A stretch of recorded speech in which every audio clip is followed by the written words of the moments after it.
Alrighty, hello everyone. We're just gonna hop straight into it. I don't really feel like an intro today, so we're just gonna kind of just get going.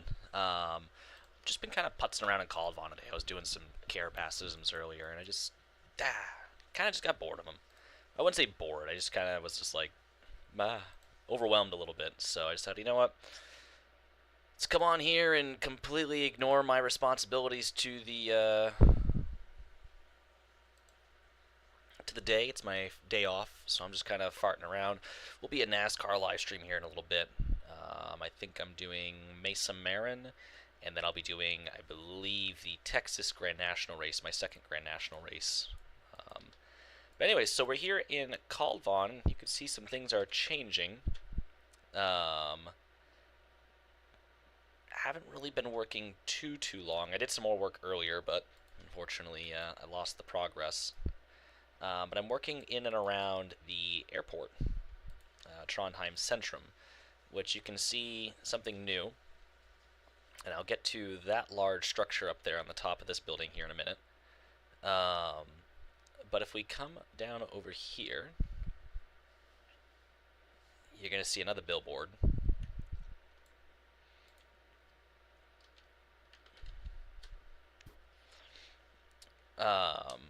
Which is this is a part of the committee to close Trondheim Centrum, and well, they've gone ahead and gone through with it. Trondheim Centrum is now closed. This airport is now is going to be decommissioned. They started kind of ripping up sections of the runway. They're going to put a large X through the runway for the time being until they can kind of figure out what to do with this plot of land. But this section of land is now for redevelopment. It's no longer being used by the city. The airport authority is now kind of gone through with it. It was an overwhelming support to shut this airport down by the community around it.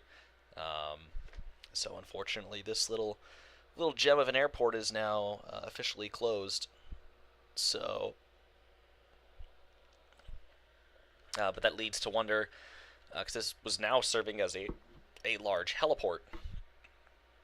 Kind of in and around Trondheim. So now it's going to be to the question of what's the traffic that was coming in and out of here do now, as I have hiccups. There are proposals to build a new heliport somewhere in the city. Entirely unsure where, but there are proposals to do something like that or along those lines. The air traffic is pretty much just being diverted over to the Trondheim International. All that air traffic is going to be over there, and in order to get into the city now, people who were commuting on some of the smaller propeller planes or using those propeller planes to come to the city, they will now be reliant on the passenger rail network.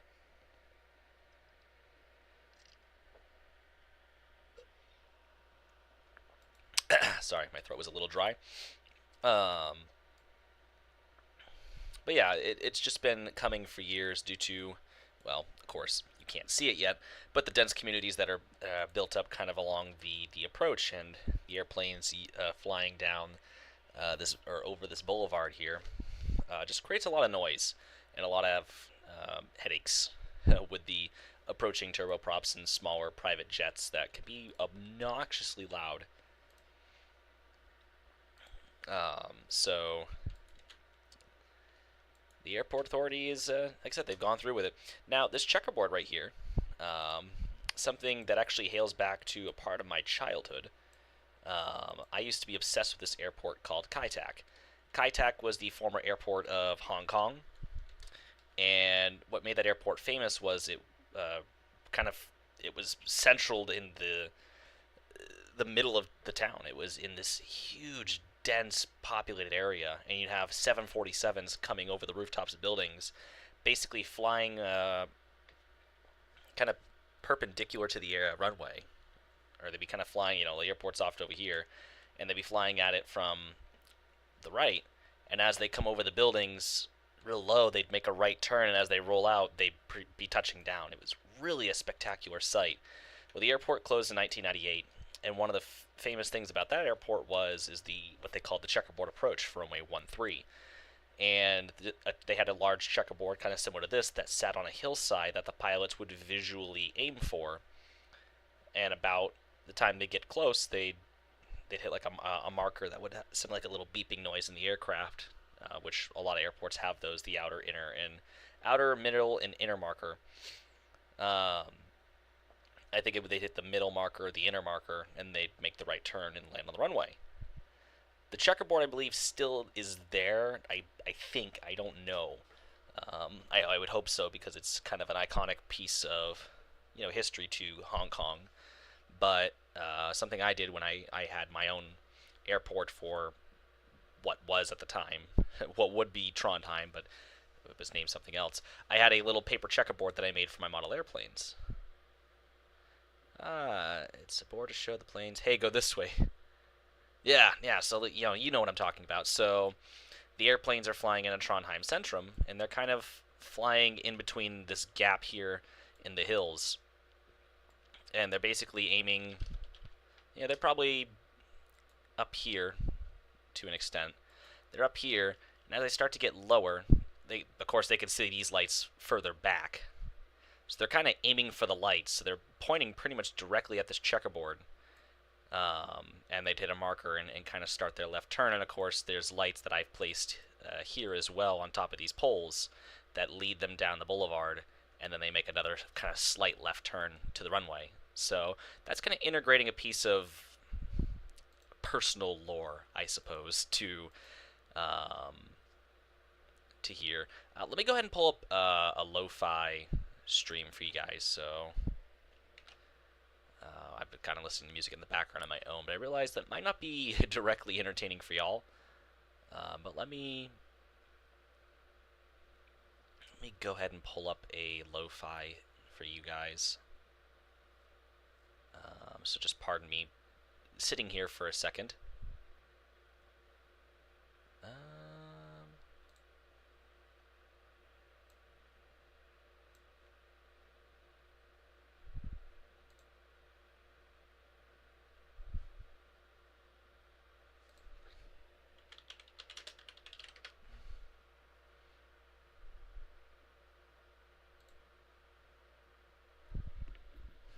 Oh, hi, Toby. Okay, so we'll get this going for you guys so you have something to listen to, because like I said, I don't believe it's terribly entertaining for y'all just to sit there listening to me ramble on and kind of having nothing in the background to maybe support it. So we'll go ahead and throw this on so you guys have that. But anyhow, but this airport at one point was never just this congested. Of course, you did have kind of some of the larger built-up buildings, particularly the mills that used to sit here. So the planes always kind of flew at an odd angle. They always did kind of fly down this major boulevard to the airport. Toby, buddy, come on. But once they started building up this downtown area a little more with some of the tower buildings, they had to switch in the 60s to kind of this harder left turn, particularly as some of the buildings here on the hill got built up. They were afraid there wouldn't be enough clearance, so they had the planes kind of make this offset approach. This was constructed in 1962 as the buildings began to get larger and taller as the country started to grow, or the colony started to grow back then. And, well, the approach changed, and it's been kind of an iconic approach aviation-wise, which has made this place very unique for quite some time. Well, unfortunately, as time pushed on and this area just kind of grew and grew and grew and became more crowded, and air traffic began to get bigger and louder, there were definitely a lot of complaints, and there's been complaints since about the early to mid-'80s about closing this airport. Of course, for the longest time, this airport has proudly served Trondheim, and there was great opposition, but there was great support. But as time has passed by, the support for the airport has died off. And there has been proposals for better use for this land, for just this whole area to be better used by other things, particularly the technical university over here, would like to kind of establish more facilities on its grounds. There's talks of, putting in a park and some, actual living spaces, and, just further building out the infrastructure of the city. This was also part of a referendum for the Redevelopment Act of Trondheim, which would include the rebuilding of the A13 at the time. So the highway that I recently redid. Once that was kind of demolished, it then had to kind of go to a study, at least to a study, to consider the impacts and the benefits of closing and or moving Trondheim Centrum Airport. There was no benefit to moving the airport. If anything, it would be a waste of money because they'd have to build a whole new facility, and that's just something that politicians don't want. They don't want to build a new airport. They would much rather just either keep the existing facility than build a new one. But there's been large cries from the public to, again, remove the airport. There has been a campaign since at least the mid-2000s that's been brought up quite often to remove the airport, to close the airport, to close Centrum.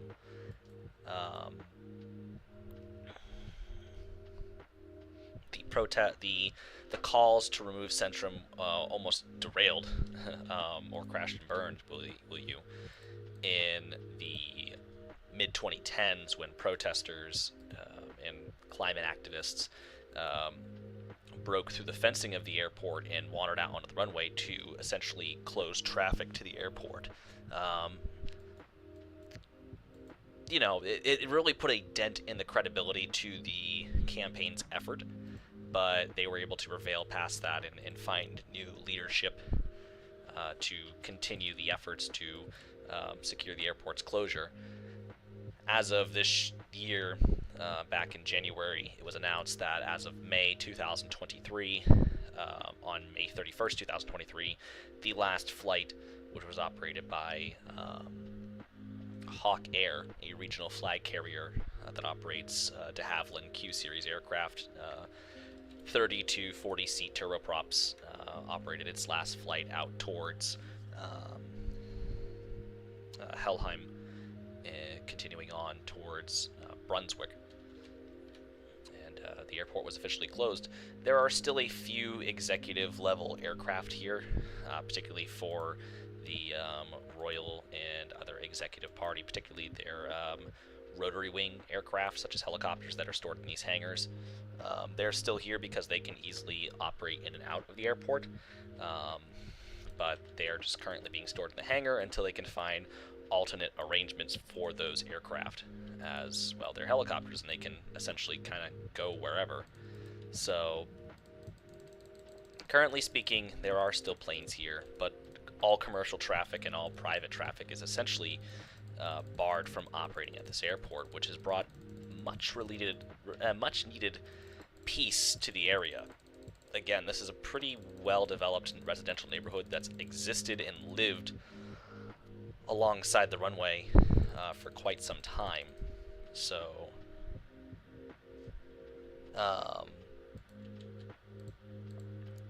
these people are probably very, very happy that there's now peace and quiet. They can actually live and not have their house rumble and shake when a turboprop touches down and stuff. So that's kind of the nice part. But again, there is a bit of sadness in the community that there's change. There's big change coming. That the airport is closed, and now that it's closed, what's going to happen to it? There's always that unsettling feeling of, okay, well, we got what we wanted. We got the airport closed, but what's the next chapter going to hold? So there's a bit of an anxiety sitting in the air currently here in Sorgenfri and Singsaker to understand and know what change is going to come to this area. Because again, what will be taking the airport's place? There have been many proposals and schematics done up for what could possibly occupy the space of the airport. And there's really been no keen fit yet. No one's really found one that they all can agree on. And that's something that the community is going to have to sit down and really think about and really decide on. Is what is going to take the place of this airport? What will be here? There's been many calls for historical preservation, which will kind of segue me into this next subject. Does the city have medevacs come into that? No. So actually, we would say yes, because we do have King Airs and other smaller turboprops that do ferry people in to this airport to be placed on ambulances to take into regional hospitals. But the thing is that each hospital has a helipad. Tegnender Medical Center, St. Olaf's downtown, and St. Mary's over out towards Nyhavna has a helipad. So, medevacs can still get into the city just fine. It's the turboprop medevacs that are going to suffer just a little bit. But the thing is, the medevacs can still land at Trondheim International, and they can now, instead of being placed on ambulances and taken via surface streets, they can also just be taken via helicopter directly to whatever medical center they need to go to. So it's kind of a double-edged sword. You can no longer, instead of taking the ambulance ride over, now they're going to be taken via helicopter, which has its ups and downs. With the ambulances, you were a little closer, but yeah, you're on the surface streets and you're subject to traffic and getting snarled up there. But at least with the helicopter, you're still getting to where you need to be. There's always a workaround. It's just not quite the workaround, that everyone's used to right now. So, but the medevacs should relatively be unimpacted, so it should be fine.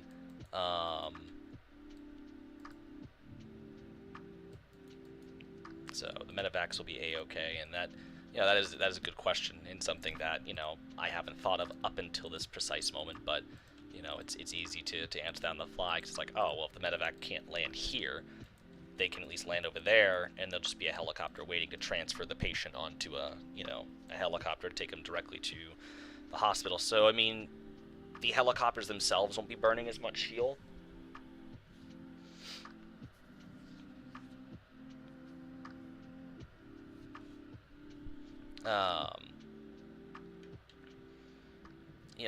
Yeah, the helicopter will be burning its own fuel, the airplane's burning its own fuel, but relatively speaking, it's okay. And plus, there's no fighting.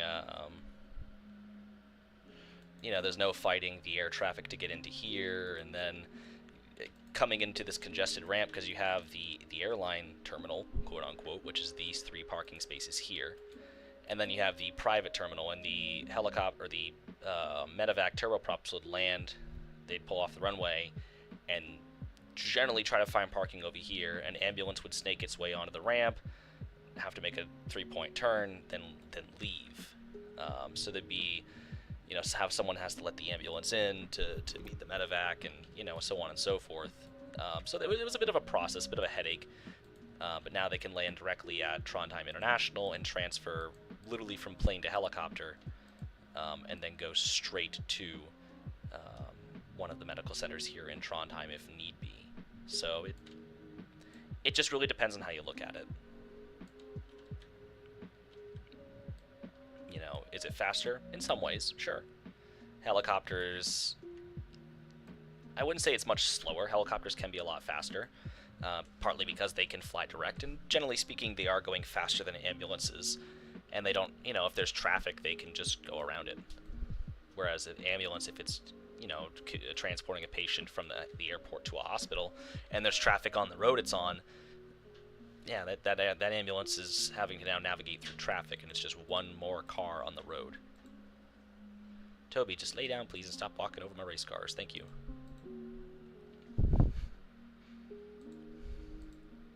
Trying to find buildings to put through here, and get this area built up. I'd like to kind of get this area occupied, and then slowly work my way that way. Yeah, no serious detailing right now, just getting the buildings placed in.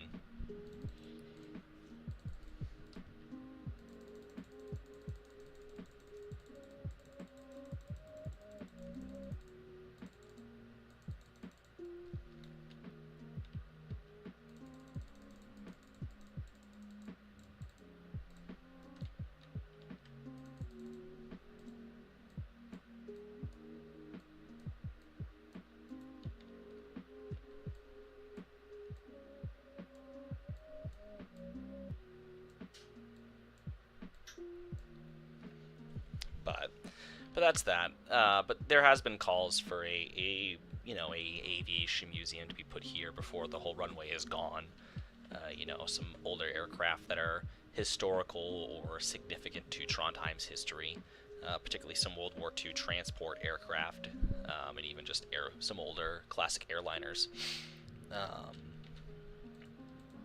So there's been call to kind of keep this executive ramp intact and place some aircraft on it and utilize one of the old hangars and towers, keep the tower, keep the hangar, and kind of use this area as a preservation society. But again, a lot of the area and community is called just for total redevelopment of this land.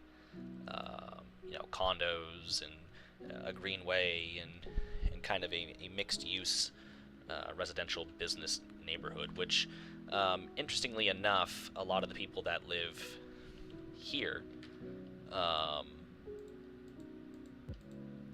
would be subject to possible redevelopment, rechanging of the zoning codes on where they live.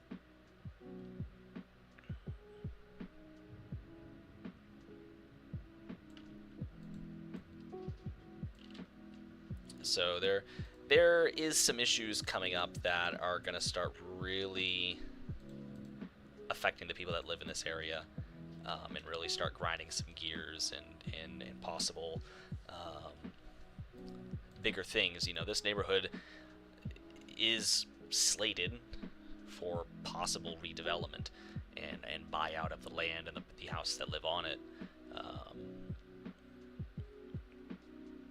to basically redevelop and redefine this area, instead of being the neighborhood that grew up alongside this runway, to integrate it all to make kind of a new Sorgenfri. To extend out a larger, more planned out suburb of Trondheim. Make it the premier suburb. But again, that all it depends on whether or not these people are willing to sell, and whether or not the government steps in to let, quote unquote, evict these people from where they live. There's a lot of politics that are going into this that's, again, creating a lot of the anxiety. A lot of people, again, on the more preservation side, say, let these people just stay here. This is where they live. They bought these homes. They understand that there was an airport here. And yes, some of them have called for the redevelopment of the area, but this is where they live. Others say, unfortunately, they're in a growing area. Get with the times. So it really depends. But coming from the preservation side of things, something that I was listening to earlier, I suppose we could say, was just preservation in itself.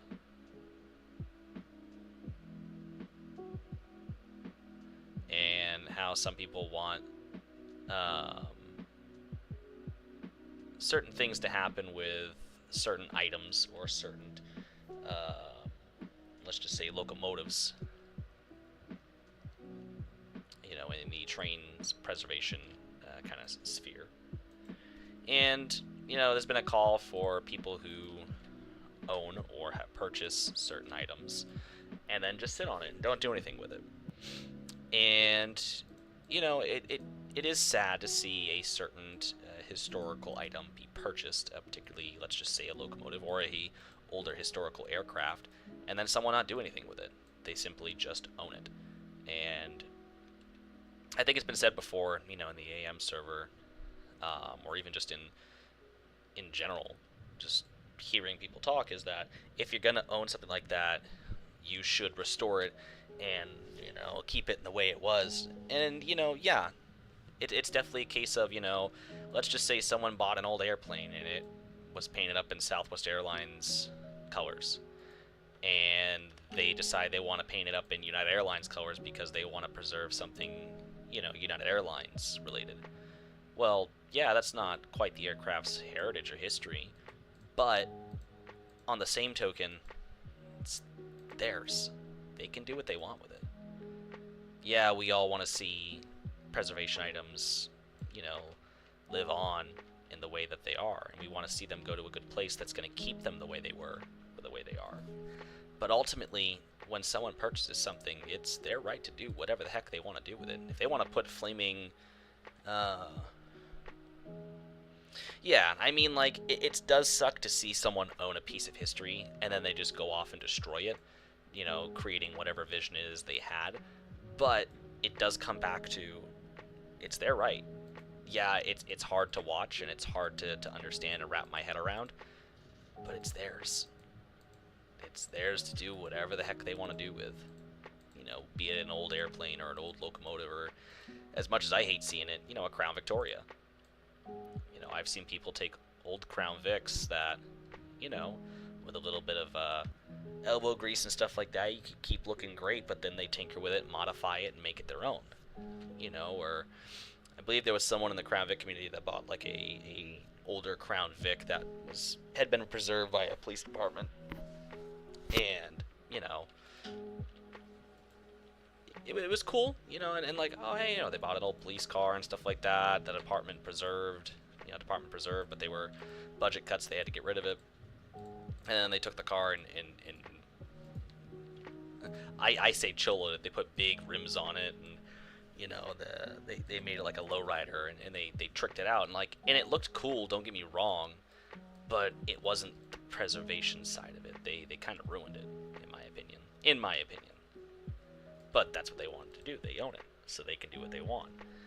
Someone's talking about a bicentennial train unit of some kind, and he wants to see it go somewhere good, and the guy, preserve it, and da-da-da-da-da, and it's like, then donate money, or, and yeah, it's like, it's hard to sit there and say, oh, go out and buy it, and, then you can do what you want with it, because, like, these things aren't cheap. But it's like, unfortunately, that's just the way of life. We don't have the money, so we can't do what we want with it. But unfortunately, your vision isn't what somebody else wants. So, it's just the case of, tough. Tough. That's just how it is. Tough. Unfortunately, the person who owns it is going to do what they want with it, and we have to live with it. We all hope that something good can come out of it, but it just, to me, it's like, why keep going on about it, and why get worked up about it? I've heard foamers time and time again, and even me, every now and again, I'll get mad because CSX is here and they're de-Pan Amming my railroad. There's gonna come a day where I'm not gonna see Pan Am. I'm not gonna see it on the side of locomotives. I'm not gonna see, my GP40-2Ws. They're gonna be gone, and it's gonna suck, and it's gonna suck, and I'm gonna hate it because that's not what I'm familiar with. That's not what I've seen. That's not what that unit was, But unfortunately, that's what it is now, and I just have to deal with it. I just have to deal with it. There's nothing I can say or do that's gonna change it or bring it back. Unless I went out to CSX and offered them money and bought it. But I don't have money, so I have to deal with it. But it is a very common thing to hear a foamer kind of go on about that. Oh, well, so-and-so bought X and such locomotive, and they, need to do this because that's what, no, they don't need to do that. They don't need to do what you think they need to do. They're going to do whatever it is they so believe they want to do with their purchase. It's theirs. Same thing with a classic car. You could think, oh, well, you got this classic car and these cars look... No. They can do whatever they want. That car may have never been painted yellow. Now it's painted yellow. That car may have never had giant rims on it, but now it's got giant rims on it. It's got a kick-in stereo system and stuff like that. It's got power windows because they want it. Yeah, it doesn't quite go to the preservation stuff, but it's theirs. Or take the foamers foaming about how CSX is doing their heritage units. In my head, I like their heritage units. It makes sense on why they did what they did.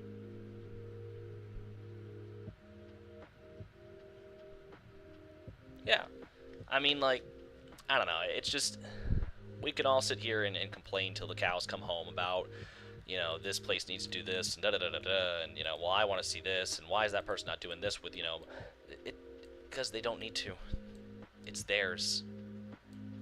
And unless, you know, you want to put the money forth to see to it that it stays this way, then unfortunately they will do whatever they want. And we all just got to deal with it. The world's going to turn whether or not a bicentennial Milwaukee unit is still a bicentennial Milwaukee unit or not. It could be pink tomorrow and the world's still going to turn. You know, the world's still going to turn when the Pan Am and Main Central GP40-GWs. You know, when those are all gone, the world still will turn. Foamers, on the other hand, are like, I wanted a heritage unit, not 3/4 heritage unit. Right, we can all complain about something. Oh yeah, I mean, and everyone's going to, but, you know, and it's like, and the particular person I was listening to earlier, like, you know, he wasn't being a dick about it, and he wasn't being entitled, like, oh, well, they need to, but it's just kind of like, it brings up something that's frustrated me with the community for a long time, just listening to people about train preservation. You know, and it just, like, and listening to a lot of my friends, like Sean and Mal, and go on about just preservation in general. You know, there's some very young people in the preservation community. Now, Sean has put a big point on his museum, which, you know, me personally, I don't get, because, you know, I don't deal much with railroad preservation. I know a lot of people in railroad preservation, but I don't deal much with it. You know, it's not something that's important to me in particular. You know, it doesn't make or break my day being in railroad preservation, or not, or seeing a train that didn't get preserved, or whatever. Yeah, it doesn't make or break my day. But, you know, I know a lot of people in preservation, and it's like, but I don't realize how important it is what they do, you know, to some people. You know, what they're doing is pretty important in keeping the heritage of something and keeping the history of a certain item alive, like talking with my aunt tonight at supper about the history of the railroad in the area. Something I've noticed lately is that it looks like, to me, CSX is redoing the trackage at Rigby Yard, because the yard's been pretty damn empty lately, and they've, you know, put a brand new roof. They rehabbed all the yard buildings. They rehabbed the old switch tower. They, I believe, finally got rid of the turntable pit and put all new gravel in the rail yard. Like, they redid all the potholes. So, like, the rail yard's actually a proper looking rail yard, aside from the yard tracks being empty for rehab right now. But, like, to me, it's hard to sit there and think about Rigby being rehabbed. But it's nice to see. But in talking about that and explaining that to my aunt, you know, and Rigby being important, you know, she didn't realize all the traffic that flowed through Rigby, like all the paper mills that get serviced. Like, Rigby is essentially the gateway to the rest of Maine. So a lot of Maine's rail traffic, or all of Maine's rail traffic, essentially kind of came through Rigby. You know, and even the Carabasset, in theory, you know, Rigby is very important in how rail traffic flows to the rest of the state. Rigby's really, really important. Like, that's our gateway to the rest of the country for rail commodities, and that's the state's, you know, gateway for commodities from the rest of the country, is Rigby. You know, you could sit there and say, oh, well, you know, CP brings stuff. Yeah, well, CP brings stuff in the other way, and, you know, would have been Montreal, Maine, and Atlantic, then CMQ, but no, so it's like, it's interesting to talk about, you know, the importance of the railroads and all the things that the railroads have done, and how big the railroads were here, but you know, it's still something that gets me, is when people sit there and get very passionate about, well, this person isn't doing this with my favorite, locomotive, and, that's wrong. They should do. No. Your whole case is now null and void because you wanted something to be done, then maybe you should have gone down to your local preservation society and volunteered with them and maybe advocated for them to pick up that unit and preserve it. Or something. Like, there's always a way to do something to preserve something. Sometimes, there isn't anything you can do, and that's how it all worked out. But that's just kind of me. It's like, if you want something done, then get out there and go do something. Instead of sitting here bitching about it, just go do it. Or go put forth the effort. Sometimes you can't beat the class 1s. They're just going to destroy shit as they please. Or you can't beat the person with the deeper wallet. They're just going to do things as they please because they can afford to do so. It's called life. But, I don't know.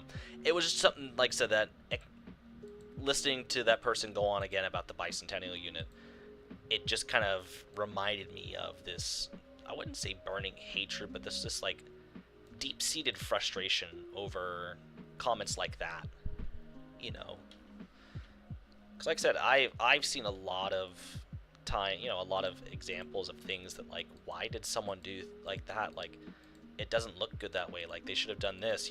They've ruined it, whatever it is. Probably it was in relation to a Crown Vic, but the point being is that once the person put the money down and signed the paperwork saying that they bought X, Y, and Z item, it's theirs, and that's that. They can scrap it for all we care, or for all they care too. They can scrap it. It's now their right. Don't make it right, but it's now their right. Something just interesting that like I said, that I had heard and that I felt compelled to rant about slightly. But getting back to Kaldvann here, so there has been, again, a call for preservation, but, like I said, it's this area is going to be subject to whatever. It's going to be subject to whatever local politicians and developers and whatnot decide to do. Whether or not it's actually going to go to the residents of Sorgenfree is completely up in the air, or whether or not it's going to go to the people of Trondheim is completely up in the air. It should go to the residents of Sorgenfree first, before it goes anywhere else, but knowing how things work, it's not going to go that way.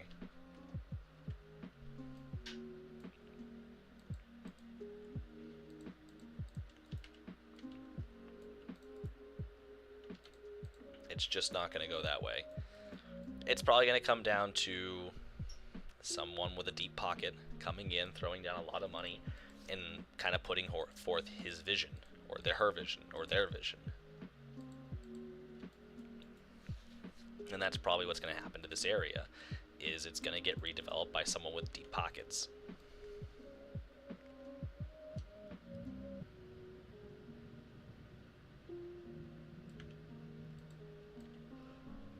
And that is unfortunate because, again, this whole area could be subject, particularly this area right here in this kind of triangle, could be subject to redevelopment as well.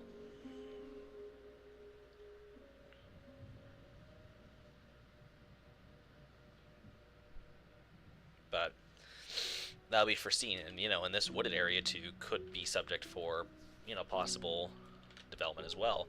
This is something that's been preserved by the airport to kind of keep a buffer, more or less. Keep something, things from building up alongside the airport even further.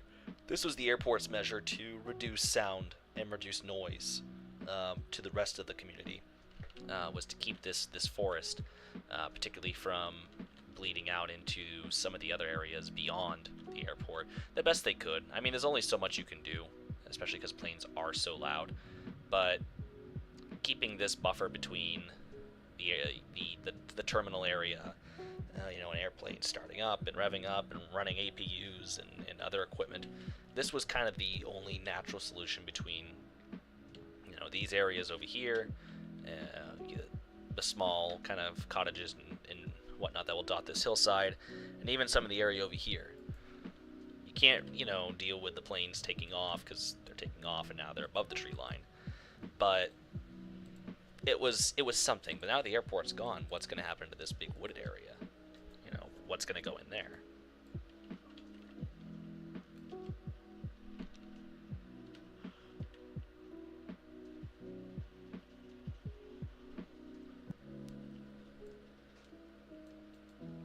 Just something to think about, with this whole area here is, what will go? There was talks at one point during the reconstruction phase of the A13 of closing Trondheim Centrum and dragging the A13 through here to kind of bring it through this way, and then having it go left and down the C-130, and then bringing it out to kind of go into the trench through, Rosenberg up to the other side of Trondheim, instead of bringing it out where it did. It works out better, I believe, in the way that I'm dragging it out now, and hopefully that'll be the final version of the A13 I do, because I don't want to be doing more highway work unless I'm drawing a new highway.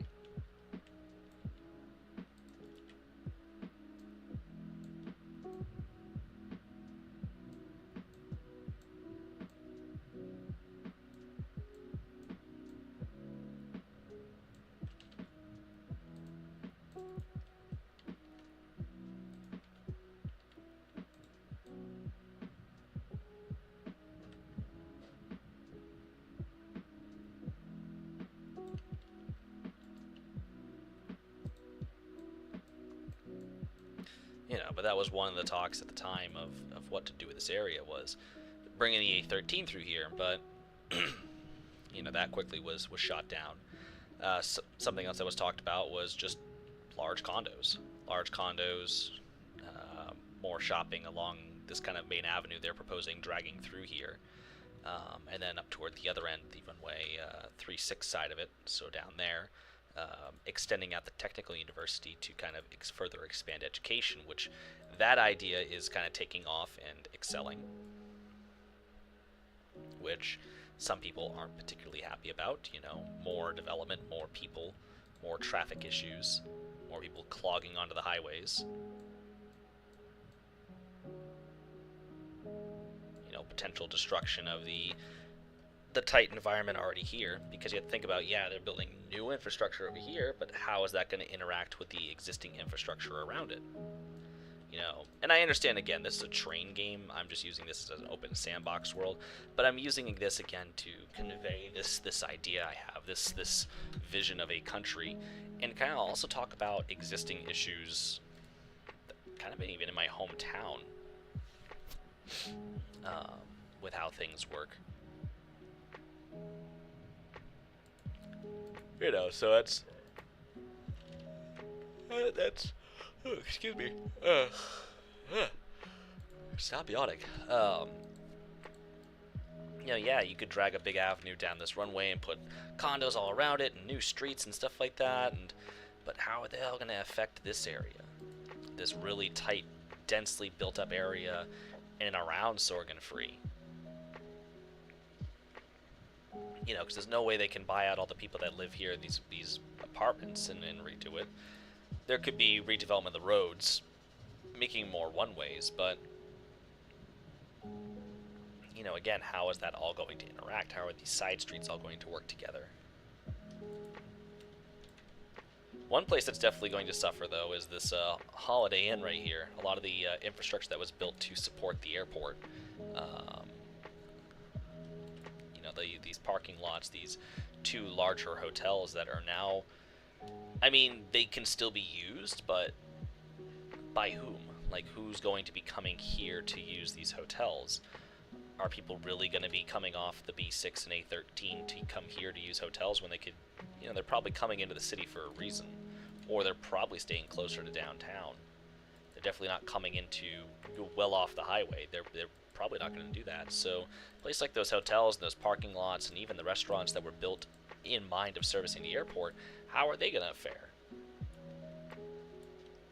And that was definitely a counter opposition that was pushed, was the businesses that already exist for the airport. All the jobs lost. People have lost baggage handling jobs. They've lost ramp agent, or other ramp agent jobs. They've lost mechanic jobs. They've lost airport fire service jobs.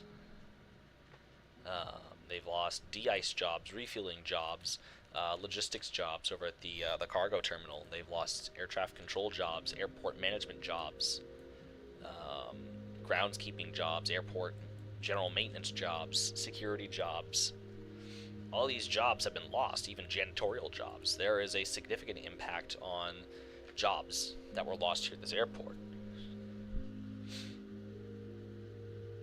So with that all being said, what are those people going to do now that now have to go look for other employment? Where are they going to go? How are they going to put food on the table? That's something that comes along with this redevelopment of the area is what are the people that were here before going to do?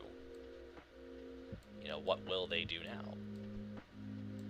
And that, again, that was something that was attempted to be conveyed to the public who was voting to close this airport. He's like, hey, listen, this airport, albeit noisy, is important. It's important for local economy, and even people commuting in from far away. The only time will tell for them. They might end up being shut down as well. Exactly. But that's the thing is, yeah, other jobs can be created out of this, but what about the people who are already here? Now they all have to go out. It's like, I've heard it time and time again from developers. Oh, well, people that, they can find jobs here elsewhere. Big negative is the loss of the airport fire department because they could possibly service the surrounding area of the airport. Now, who knows? Well, actually, so that's the thing is, so the airport has a dedicated fire station here on the field, which particularly houses specialized airport equipment such as foam trucks, and vehicles that are equipped to respond to such emergencies. Now, this airport being directly in the middle of downtown, so we're going to zoom out here real quick. There are two stations really close together, a part of the greater Trondheim Fire District. When these towns were kind of their own thing, and that's something that's probably also going to be coming up for referendum, is the consolidation of some of these fire stations. And this area is going to be getting denser too, so there's going to be a lot more buildings. There's a reason why these stations are so close. But this building here houses, and I'm a nerd, I wrote down exactly what these stations house. Because, again, I'm a nerd. Why wouldn't I? So, in the greater Trondheim Fire Department, I never did actually get to write down what trucks were stored here at the Centrum Lufthaven station, but I imagine there'd be a foam truck, or probably two foam trucks, a foam tender, probably a regular fire, probably like a Quint, like a ladder truck. It's a five-purpose truck. So it's a ladder, a pumper, a squad. Hold on, what does a Quint all serve?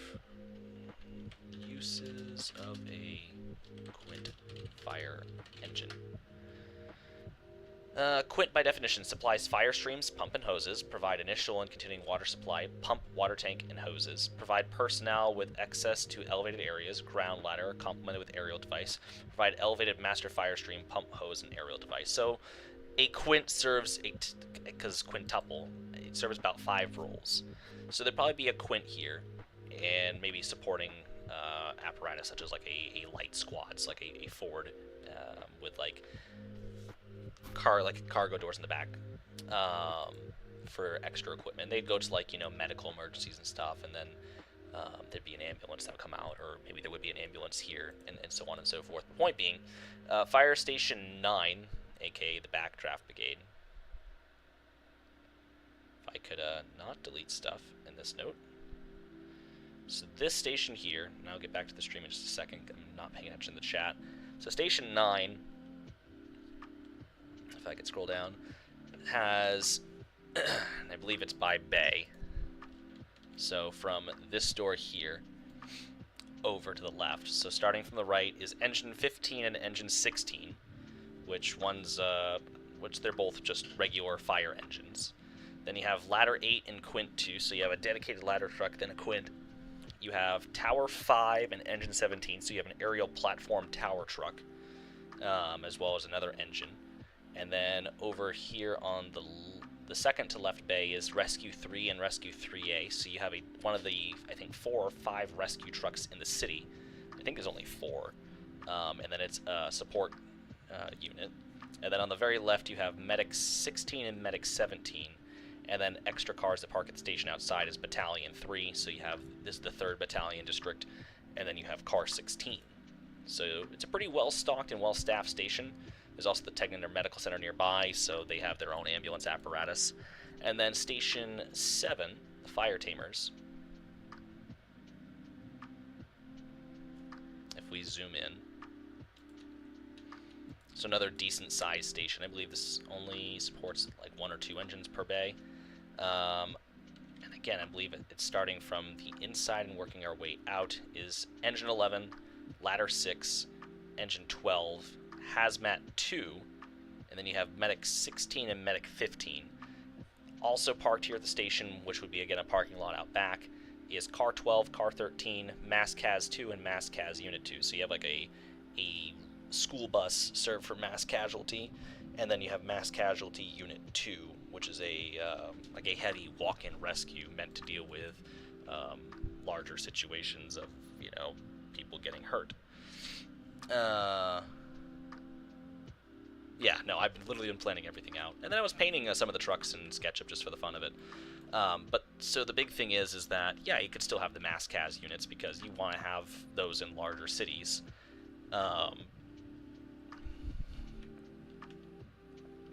But now where are they going to use it? I wouldn't say no need for it now, but there could be a need for a reassignment of those engines. So, and then of course the airport apparatus, now what is the airport apparatus going to do? I mean, you could still use the foam engines somewhere, but again, they're not really meant for fighting other fires. There's no industrial district near here, so where are those units going to come in handy? So those foam units could probably be brought down towards the industrial area over here, over in Nyhavna. But the town line is very close, and not all of Trondheim's fire department services this area. They're called in for mutual aid, so again, there could be some mutual use, or those engines could be sold off to the neighboring community of Opedal to service, particularly this power plant. But, so, it just comes down to, yeah, those jobs were lost, but the actual fire service of this area isn't really being affected. The airport does have its own fire station to service, again, such a very small facility, but it serviced the small terminal area, the private terminal, the hangars, the tower, the fuel farm, the complex, and then the area here. And these engines have responded before, because way back in the late 80s, early 90s, a commuter plane, an ATR-42, crashed on Final here on the avenue, killing about 37 people and injuring about 64 more, and it burned quite a score of houses through here. The airport fire department was able to respond alongside the actual fire department, and was able to battle the blaze fairly efficiently with the foam units. But there are foam units elsewhere in the fire department, so again, there might not be any need for it, so those units might be for sale in going elsewhere, which, might benefit another community, because I don't think Hasvik has a fire department for its airport, or has any units capable of directly fighting aviation-related fires.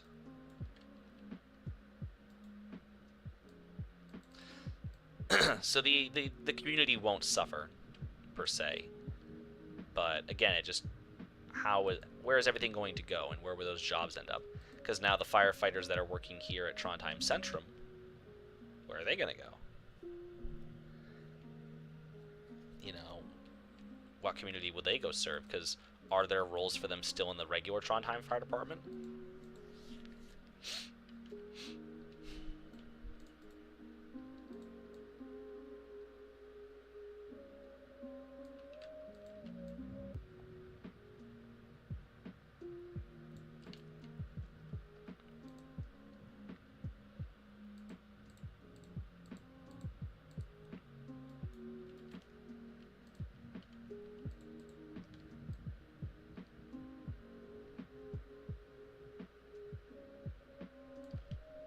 A lot of the times, um, like the mass casualty units, they'll be used at like big concert venues, just kind of an area for staging for people to get immediate attention if there's problems at a concert.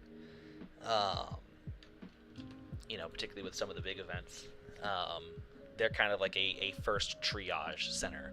There are a lot of big festivals that occur yearly in Trondheim.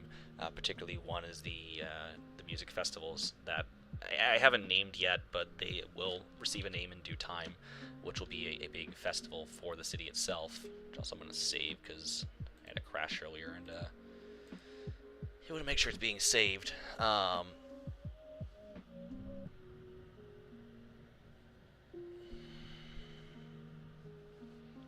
But it's the mass casualty trucks, the bus will get taken out. If something is wrong with someone or they need to be treated to or over intoxication, they usually are brought to the mass cas trucks first. So the mass casualty units generally have a dual purpose.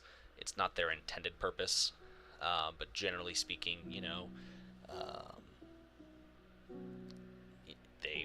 they're at least they should be strategically placed when there are known um, events that are going on that usually draw in a large crowd, particularly at concerts, and there have been a couple of cases in Trondheim's long history of being mass incidents at concerts, particularly with crowd crush. Some of the indoor venues have had fires before, and people with smoke inhalation and stuff like that from some of the pyrotechnics, or even again just people getting over intoxicated, fights breaking out at some of the sporting events before it's happened. So generally speaking, the mass casualty units do get their workout, just because again it serves as a first point of contact for a lot of these venues, heritage festivals, again concerts. There's a racetrack that I'm going to be building. I've yet to figure out where exactly I'm building it, but I'm building an auto racetrack at some point because I'd like to make the racing scene in Trondheim or Kaldvann kind of prominent.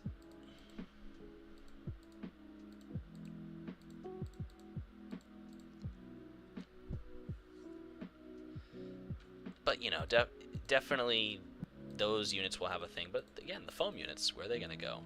It's just little things I think about when I'm working on Kaldvann, the things that really don't matter for a train game. But I think that's the beauty of this in general, is being able to take something like this and turn it into something well beyond what the game was intended for. And I think this is one of the beautiful sides, and of course I'm biased because I'm doing it, but I think that's one of the beautiful sides of trains, is getting to see the story behind someone's creation, be it a fictional country or a scene they built or X, Y, and Z. So, and I'd like to see people not do more of this, because I don't want like my idea to be the reason why people do their own fictional country. But it would be kind of nice to see like what ideas do people have for their own fictional country. At the end of the day, how did the trains get integrated into it?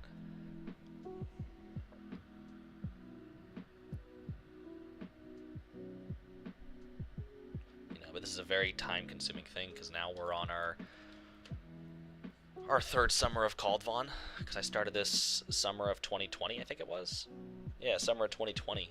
Would have been August or September of 2020. We're coming up on 3 years of Kaldvann. And, like, let's just step back and take a look for a second. Like, I've done all this in 3 years of Kaldvann, with big breaks and stuff being taken and whatnot, but I've done all of this in 3 years of Kaldvann. I've gotten all of this established in 3 years of Kaldvann, if it wants to load.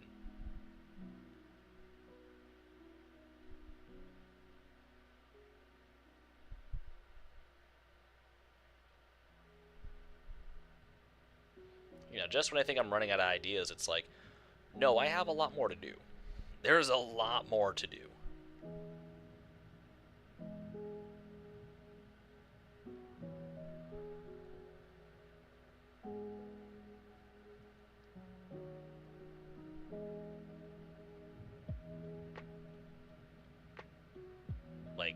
there's so much more to do.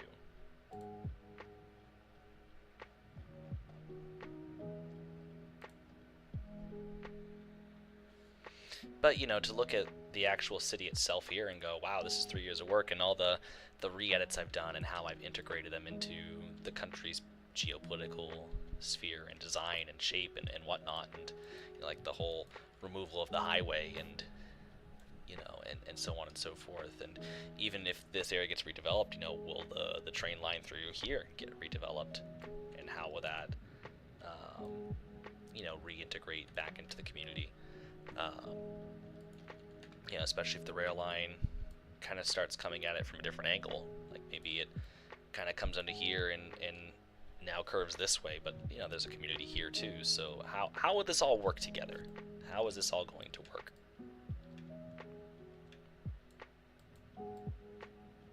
Let's see.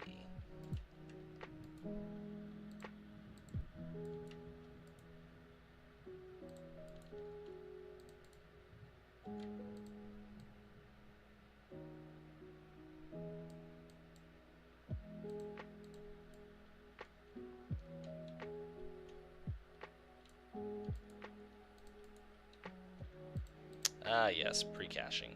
My favorite thing. You know, and Nikoto in New England, you know, has his railroad now here in the country, so like it's kind of cool to now start seeing like the, you know, the other parts of the the country starting to pop up, and you know, things that represent those parts of the country. The Narvik Jarlbarn or Jarlbane. We still pre-caching, really?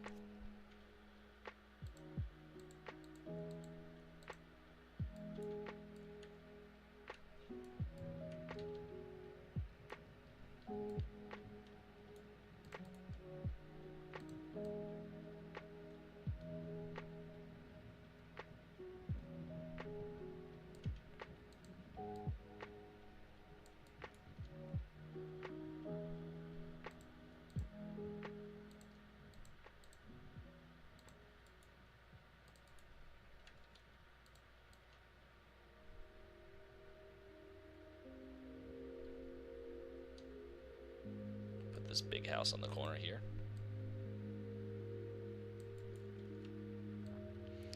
But it's like, you know, I never realized like how long it is to take 3 years worth of work and it all put it together. You know, thinking about it and kicking myself going, man, you know, worked on this for so long and I only have this, like, this is 3 years and I've been really focusing hard on this city. And yeah, I've poked my head around at other parts of the country too. But it's like, to have a city this in depth, it's like, you know, maybe this isn't bad for 3 years. You know, I feel like there's more I could do, but it really ain't that bad for 3 years. And the fact that it still loads, like, that's kind of incredible too. And one of these days, I'm gonna have to sit down and like figure out the actual like population of Trondheim. You know, actually like sit down and figure out like how many buildings are there, how many technical residents can there be, and like how many people actually live here in Trondheim. Because I'd like to know, I really would.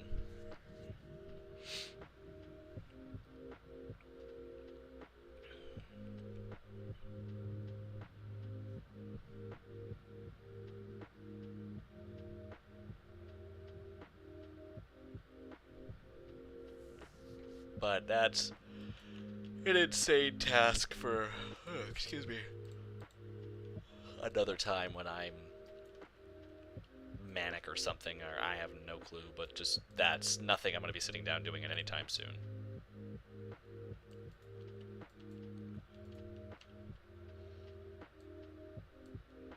So I barely had the energy earlier just to work on the Carabasset and, you know, slog through that a little bit. But, you know, here I am going, yeah, I'm going to figure out the population of Trondheim. Good luck with that, buddy. Especially with some of the larger buildings in downtown, like, good luck.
something I gotta see is that was something from Trains Forge earlier, and I just kind of want to see what it is.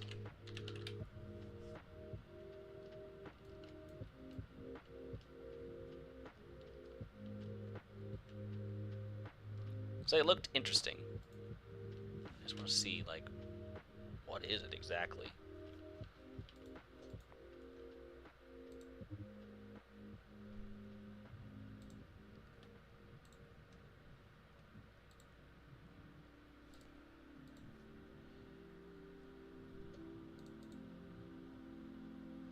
Come on. Pre-cache a little quicker.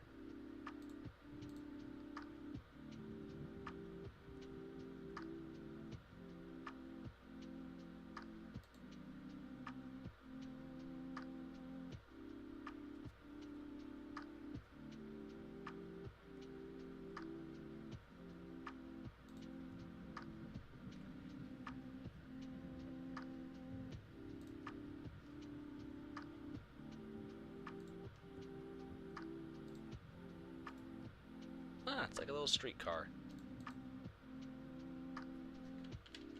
Ah, that's kind of cool.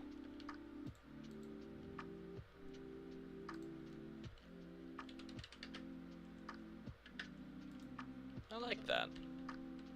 It's interesting. I think it's like a little streetcar. Looks like it. Yeah, there's seats here.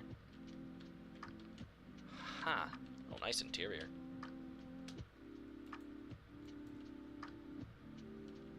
It's probably like an interurban, I guess. Well, that's interesting. I like that. Maybe that has some use further down south. Anyways. Just like I said, something I saw on Trains Forge earlier, and I'm like, ooh, I gotta download that. That's really cool. I like that. Nice little dude.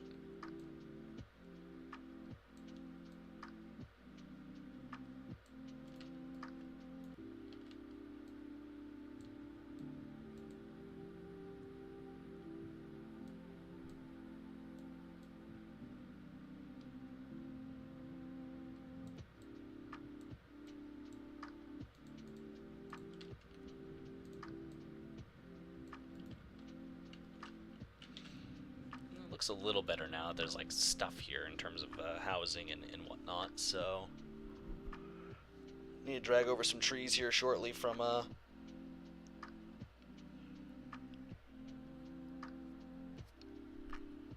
Hasvik or something and plant them.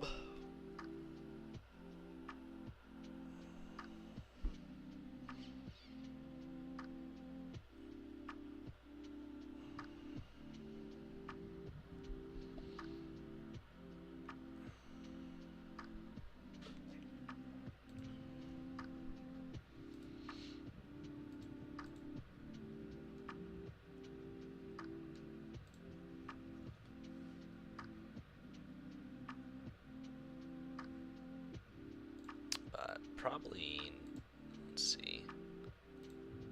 So we've been going for about an hour and 9. I do want to take a break here soon, and probably like another 20 minutes, and maybe take a shower, and I want to do my NASCAR stream because, well, I want to. I need to find the road that I've been using. Not this one. This is like the old road.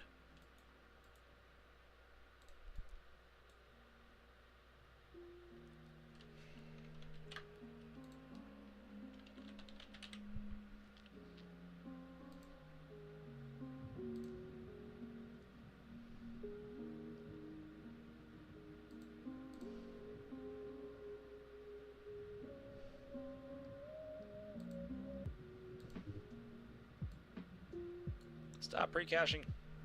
God dang it.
not what I want to grab.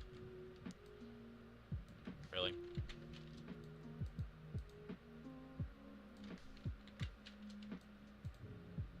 Oh, my sweet Jesus.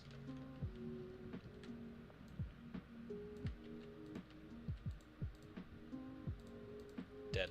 There you go.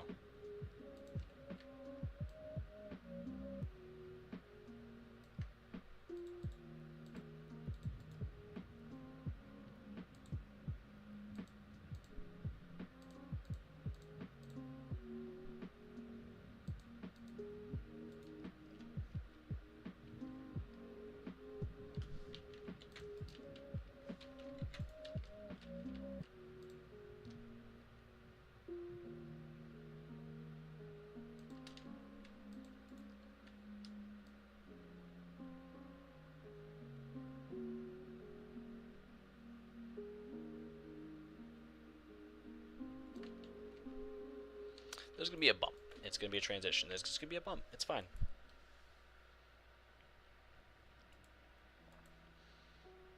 Or maybe I will use these. I don't know. We'll wait and see. Yeah, I'll probably stick with it. It's the pavement that was being used here anyways. Now, there was a store. Let me see if I can't find it.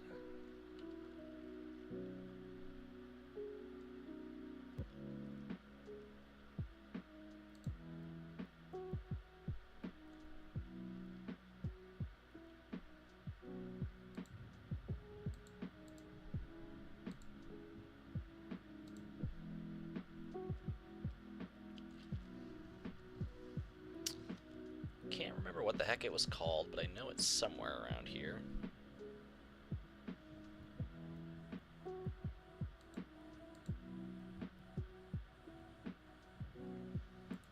I don't think it's this.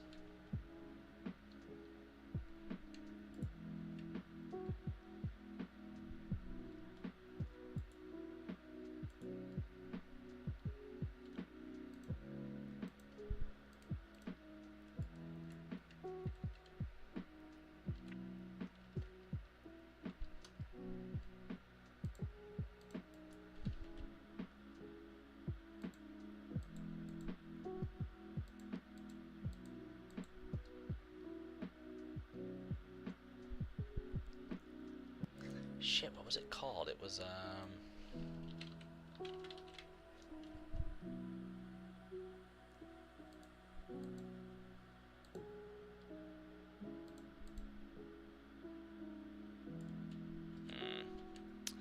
Did I not place it down in, anywhere in here recently?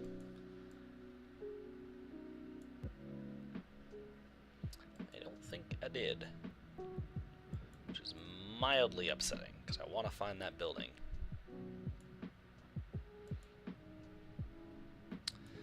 I still feel like this would be an Aldi. Because there's like one right over there. Maybe like the other side of town, I don't know.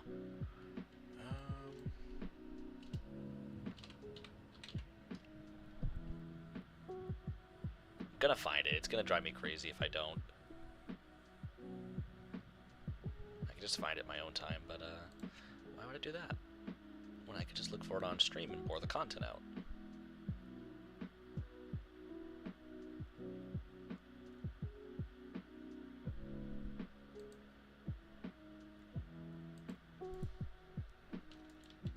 Was it ShopRite? I think it is.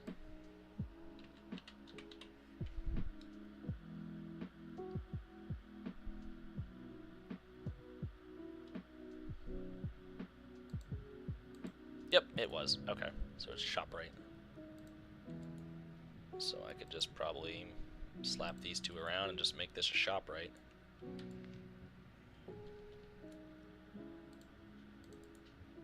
Well, I was just gonna place it over here.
So it'll be a little bit of a cramped parking lot, but we'll get it figured out.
Alright, so we're getting this area slowly filled out. I think it's looking a little better now. There's actual trees and stuff, or I'm sorry, houses and things. It's not so vacant. Though I do have a...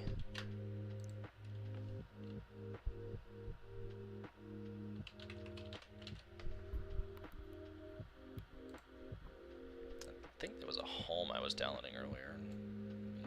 Double check on its status. Ruined house.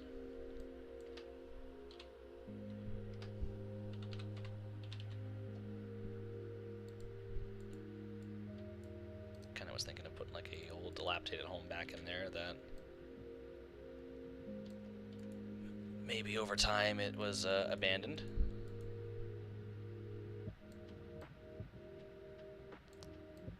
The person who was living here maybe got tired of the noise and just abandoned it, never really got around to selling it, and maybe they passed away and no one would buy it. And now that time has gone by, it's kind of overgrown.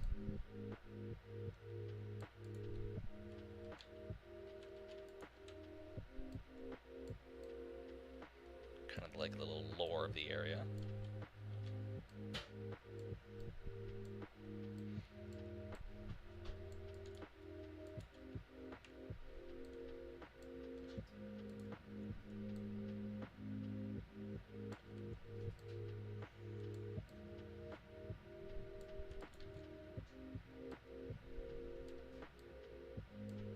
Night hopes.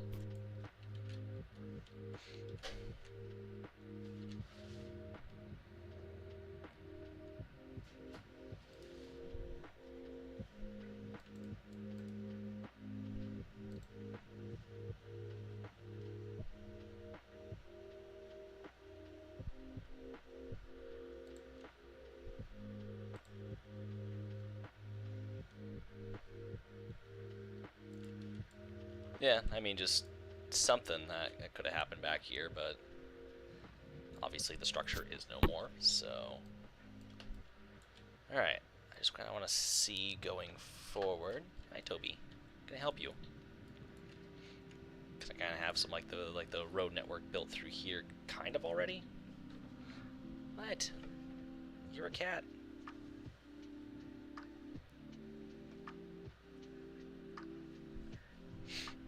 As you can see, they've already kind of tore up some of the runway here too, is why the textures are all a little mixed matched. they've been slowly ripping up some of the runway as they try to remove some of the markings, some of the bigger markings.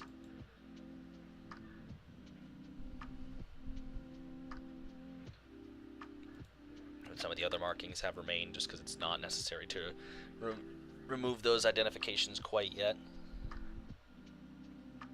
What? Hello? Yes, you are a man.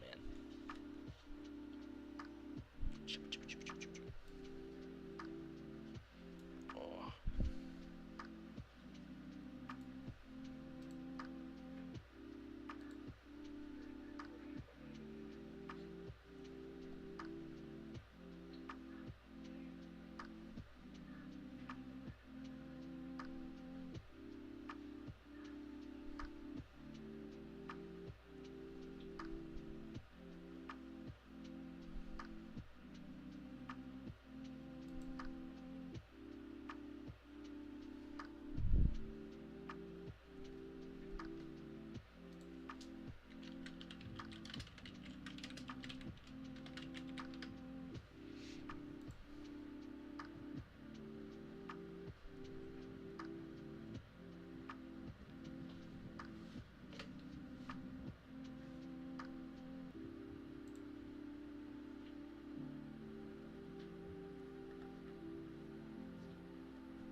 Just fix that to kind of remove that little trace of remnants.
There's things that have been irking me for a little while, and then, of course, need to actually add the rest of the markings through here. Particularly this hill is going to be a little bit of a biatch, but...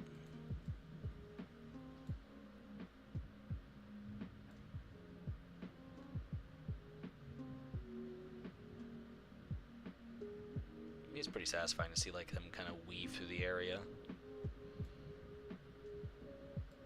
There's something to be said about custom roads. As frustrating as they can be, they are very rewarding at the end of the day.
Yeah, I'll say I know Mal. He's done some custom roads with invisible road traffic as well, and like I'm sure the results are gonna be great.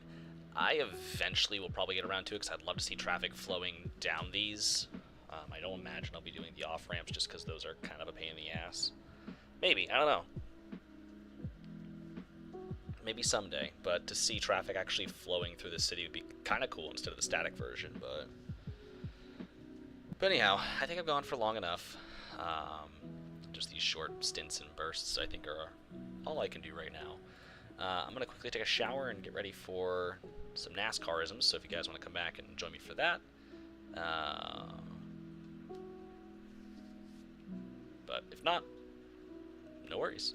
Anyways, I will catch you guys all in the next one, so take it easy.